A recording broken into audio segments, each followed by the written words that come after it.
ጠዋት ላይ ከእንቅልፌ ከተነሳው በኋላ ነበር ወደ መታጠቢያ ቤት ሲሄድ መስታወቱ ላይ የሆነች ልጅ አየሁት። ልጅቷ ሕፃን ነበረች። በጣም ደንግጬ ወደ ኋላ ስዞር ግን ማንም አልነበረም። ልጅቷ ግን አተኩራ እያየችኝ ነበር፣ ያው በመስታወቱ ውስጥ ማለት ነው። እያየችኝም የነበረው ፈገግ ብላ ነው። ከፀጉሯ እስከ እግሯ ድረስ በጣም በስብሳ ነበር። እኔም በጣም ደንግጬ ባለውበት ቦታ ቀረው።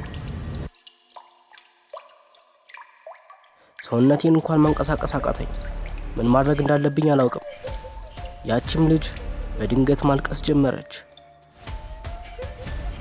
ከዛም ቀስ ብላ ወደኔ ከተጠጋች በኋላ አንድ ነገር በጆሮዬ አንሾካሾከች። መቼም አልተውህም